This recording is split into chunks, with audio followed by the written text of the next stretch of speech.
그렇게 모든 분야에서 UX가 다 중요하게 다뤄지고 있는 걸까요? 저는 그렇게 봐야 될 것 같아요. 그러니까 UX가 중요하지 않은 분야도 있어요. 가령 예를 들면은 B2B 비즈니스. B2B는 뭐냐면 비즈니스 투 비즈니스. 즉 가령 예를 들면 삼성 디스플레이에서 LED를 만들어서 삼성전자에 납품하는 거를 B2B라고 하거든요. 그리고 삼성전자에서 스마트폰을 만들어서 우리한테 파는 것은 B2C라고 얘기를 하거든요.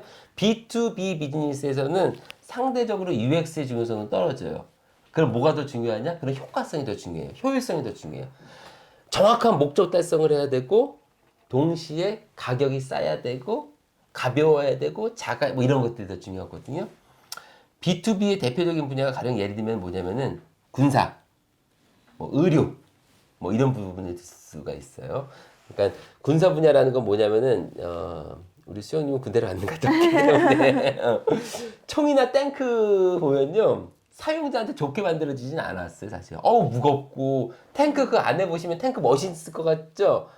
그 안에 보면은 얼마나 열악한데요. 왜냐? 거기에서 하는 사람보다는 사실 공격받았을 때, 공격할 때 그 목적이 중요한 거거든요. 이 목적이 보다 효과성. 그래서 B2B 비즈니스는 그런 게 상대적으로 덜한데 B2C 우리는 처음에 딱 봤을 때 잔 예쁘고 음료수 너무 예뻐. 사진 찍고 싶어. 이거 감성. 저는 그래서 여러분들이 좀 연관돼서 얘기를 할게요. 우리 롯데말 친구들이 감성의 가치를 높일 수 있는 경험을 많이 했으면 좋겠어요. 그 대표적인 게 디자인입니다. 그래서 전시회도 많이 가시고요. 미술관도 많이 가시고요. 여러분들이 영감을 얻을 수 있는 직접 경험을 많이 했으면 좋겠어요. 특히나 감성 부분에 대해서. UX가 중요한가요? 중요합니다. 왜냐? 여러분들이 취업을 하셔서 물건이나 제품이나 무언가를 서비스를 하는 거죠. 팔거나 할 거 아닙니까? 누구한테 팔 거예요? 사용자. 일반 사용자한테 팔 거 아닙니까? 그럼 일반 사용자한테 팔 거니까 뭐가 중요해? 사용자 경험이 중요해. 자본주의 시장에서는 기본이에요. 그래서 이 부분에 대해서는 꼭 기억하시고 무슨 일을 하시건 간에 사용자 경험, 사용자는 중요해. 이 부분을 잘 이해하셨으면 좋겠습니다. 저도 선생님 말씀대로 미디어 학부다 보니까 감성의 가치를 높이는 그걸 하기 위해서 전시회 같은 걸 조금 더 많이 다녀야겠다는 좋습니다. 생각이 드네요. 네, 선생님 그러면 UX가 특히 조금 더 활발하게 활용되는 분야나 아니면 UX를 잘 활용해서 성공한 대표적인 사례가 있을까요? 너무 많은 것 같아요. 이거는. 뭐냐면은 이거는 그냥 쉽게 얘기해서 여러분들이 지금 주로 사용하고 있는 컨텐츠 서비스는 대부분 다 UX 적용이 잘 된 거라고 보시면 됩니다. 자, 우리 수영님한테 제가 질문하겠습니다. 제일 많이 쓰는 게 어쨌든 스마트폰이니까 스마트폰 뭐 쓰세요? 저 애플 아이폰 씁니다. 왜 아이폰 쓰세요? 말씀하신 것대로 디자인이 예쁜 것도 예뻐서. 있고 계속 쓰다 보니까 아이고. 그게 편해서 쓰게 되는 것 같아요. 애플이 대표적으로 사용자 경험, UX를 잘하는 기업이에요. 커피는 어디로 마시러 가죠? 스타벅스.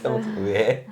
스타벅스도 계속 가게 되니까 접근성도 좋아서 편하고 컵이나 이제 나오는 굿즈들도 예뻐서 조금 가게 되는 것 같아요. 조금만 더. 또 왜 갈까요, 스타벅스? 저도 저 나름대로 이유가 있으니까 저도 얘기할게요. 자, 그것도 있어. 또 딴 건 없어요? 일부러 제가 짜내는 건 아닙니다. 스타벅스 혹시 공간은 어때요? 스타벅스 공간이 투썸이라든지 다른 데랑 비교해서는 별 차이는 없어요? 어때요? 조금 넓고 쾌적한 것 같아요. 의자 책상은 혹시 어때요? 의자 책상도 약간 색이 세련되어 있다고 해야 되나? 것들. 네네네. 이 모든 것들이 다 경험이거든요. 사용자 경험이거든요. 그래서 사용자 경험은 총체적 경험이에요. 예를 들면은 나는 이 컵은 좋은데 이 음료수는 별로야 라고 했을 때 그래서 너 이 총체적 경험으로 이건 어때? 좋은 것 같아. 이게 사용자 경험이에요. 총체적 경험. 스타벅스라고 했을 때 저는 스타벅스 이것도 얘기했던 것 같은데 아메리카노 커피는 정말 아닌 것 같아요, 여러분. 대신에 스타벅스는 라떼가 아주 맛있습니다. 왜냐면 스타벅스 커피는 그 아메리카노는 강배전을 했기 때문에 이게 좀 써요. 그래서 이제 라떼로는 아주 맛있고 저 같은 경우는 그래서 오늘의 커피를 마시거든요. 그래서 아메리카노 커피 사실 솔직히 얘기하면 커피가 그렇게 맛있진 않아요. 더 맛있는 커피집 너무 많아요. 맞아요. 그러나 그럼에도 불구하고 왜 거기 가느냐? 총체적 경험이 너무 좋아. 왜? 분명히 로컬 커피집이 커피 맛있게 하는 데는 더 많아요. 그래서 그 커피를 마시면 더 좋다는 거 아는데 거기 가면 왠지 불편해. 뭐가 불편해? 의자 책상도 좀 불편한 것 같고 사장님이 이거 보시는 것 같고 내가 뭘 하는 걸 보시는 것 같고 음악도 좀 그렇고 저 디자인도 조금 그렇고 총체적 경험이 상대적으로 좀 떨어지다 보니까 커피집을 갈래 안 갈래 어디로 갈래는 딱 한 군데 하나만 정할 수 있잖아요. 갈래? 응 갈래. 어디로 갈래? 스타벅스 이렇게 나오는 거거든요. 여러 군데를 고를 수 있다면 나 커피는 여기서 마시고 공부는 투썸에서 하고 쉬는 거는 이디야에서 할래 라고 된다면 아마 커피는 여기에서 사서 여기에서 쉬었다가 여기에서 공부했다 이렇게 할 수 있을 텐데 이거 한 군데에서 다 하는 거거든요. 이거 무슨 경험? 총체적 경험. 그래서 UX는 총체적 경험이 중요하다고 볼 수가 있어요. 선생님, 저도 사실 꿈이 마케팅 쪽이다 보니까 UX가 굉장히 중요하고 꼭 사용자를 사로잡는 마케팅 방법을 고안을 하는 것이 좋다고 생각을 하는데요. 그러면 UX를 잘 분석할 수 있는 방법이 있다면 어떤 팁이 있을까요? UX를 하기 위해서는 제가 아주 기본적인 단계를 말씀드리고 심화된 단계를 말씀드릴게요. 먼저 심화된 단계부터 말씀을 드리면요. 이거는 대학교 과정에서는 안 돼요. 이건 대학원에 가셔야 돼요. 이거는. 왜냐면은 왜 대학원에 가야 되냐면은 대학이라는 곳은 쉽게 얘기하면 넓은 공부를 하는 곳이거든요. 근데 대학원은 깊은 공부를 하는 곳인데 UX 분야는 넓은 분야로만 할 수가 없어요. 더 깊게 들어가야 돼요. 무슨 말인지 제가 설명드릴게요. UX는 사용자 경험이라고 그랬죠. 네. 그러니까 UX를 잘하기 위해서는 사용자 경험을 분석해야 되거든요. 이 사람 수영님이 어떤 경험을 하는지 제가 알아야 될 거 아닙니까? 네. 그래서 실험이라는 방법론을 통해서 이 사람이 어떤 경험을 하는지를 끄집어내야 돼요. 그렇게 하기 위해서는 반드시 사용자를 특정 처치물로 노출을 시켜서 그것을 사용하게 한 다음에 그 데이터를 뽑아내는 과정을 겪어야 돼요. 이것을 실험이라고 하거든요. 수영님도 이제 제 실험 많이 하셨죠? 그 가상현실 실험 같은 거 많이 하셨잖아요. 그렇게 특정 공간에 사용자를 모셔다 놓고 경험을 하게 한 다음에 그리고 그 경험에 대한 데이터를 설문지를 받아서 이것을 코딩을 해서 통계 프로그램으로 돌려서 그 결과를 분석을 해야 되는데 이 학부 과정으로는 힘들어요. 너무 네, 어려운데요. 어려워요. 그래서 대학원 과정에서 요거는 더 구체적으로 할 수가 있고요. 일반적으로 우리가 사용자를 분석하려면 어떻게 해야 되느냐? 첫 번째는 사람에 대한 이해가 중요합니다. 저는 그 연장선상에서 여러분들이 요즘 그 뭡니까 그 심리학 그 성격 평가라고 하는 것 중에 그 MBTI. MBTI 네. 야, 여러분들 이제 너무 잘 알아요. MBTI를 예전에 이거 설명하는 힘들었는데 그 성격 검사거든요. MBTI는요 여러분 그 무시할 만한 검사가 아닙니다. 이 심리학 쪽에서 아주 타당하게 잘 해온 그 성격 검사이기 때문에 믿을만해요. 단 인터넷에서 하는 검사는 그건 아닙니다. 다. 그거는 검사지가 따로 있어요. 그래서 가령 예를 들면 여러분들 대학에 학생센터? 학생 뭐가 있지? 학습지원센터나 이런 데 가시면요. 여러분들 이거 다 평가를 해줍니다. 그래서 꼭 하시기를 권하고요. 그것도 매년 하십시오. MBTI라든지 뭐 빅5라든지 이렇게 성격 검사를 하는 게 이게 바로 인간을 이해하는 거거든요. 여러분들이 일상생활에서 UX를 공부하는 방법은요, 이렇게 인간을 이해하는 심리학 공부를 하신다든지, 인간에 대한 호기심을 증가시키는 것, 탐구하는 것, 저는 이러한 것들을 늘 꾸준하게 했으면 좋겠어요. 그래서 일상생활에서 그냥 한번 버스를 타고 가시면서, 지하철을 타고 가시면서, 아, 저 사람은 어떤 사람일까? 그렇다고 해서 너무 이게 티나게 하지 마시고요. 슬쩍 어떤 사람일까? 이게 보는 겁니다. 이게 제 방식이거든요. 그래서 보는 겁니다. 그래서 저 사람은 뭐 하는 사람일까? 그래서 심지어 저는 어떤 식으로까지도, 이거는 뭐 진담은 아닙니다.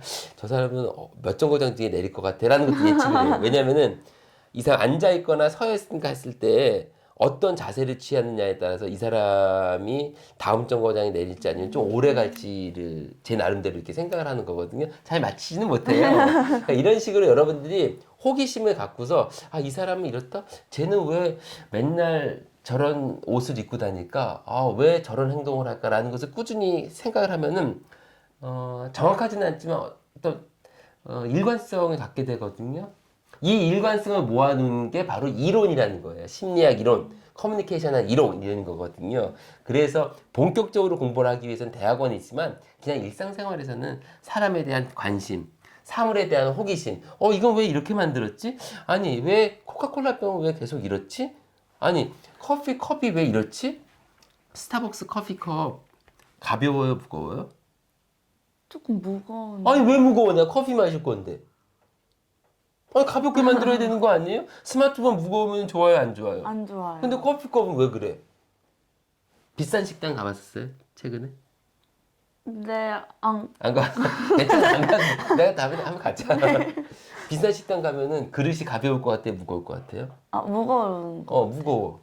왜 무거워, 이거? 가벼워야지. 이유가 있는 거야. 그 이유는 나중에. 지금 할게요.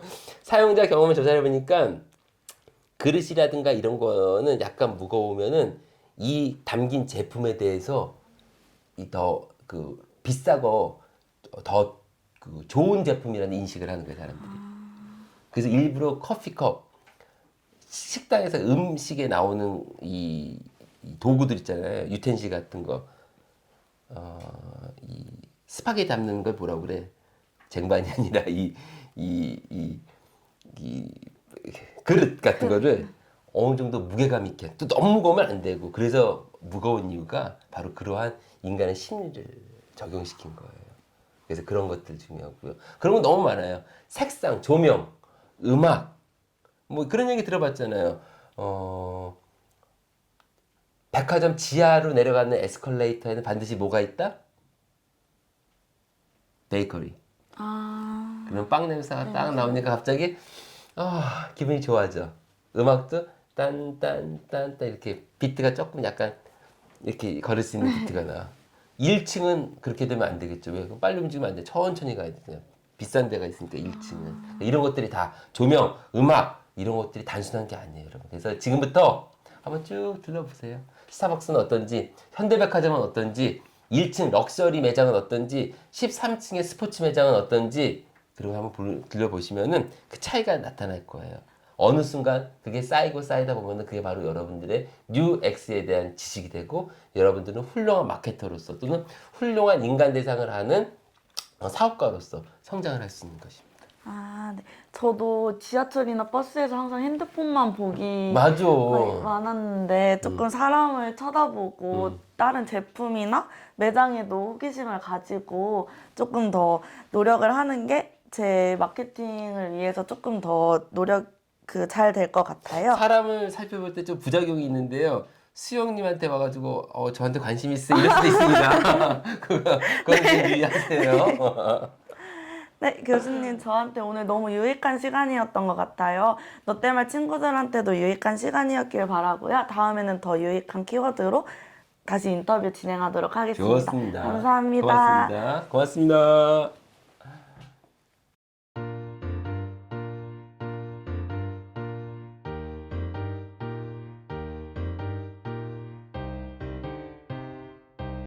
영상이 유익하셨다면 구독, 좋아요, 댓글과 알림 설정까지 부탁해요.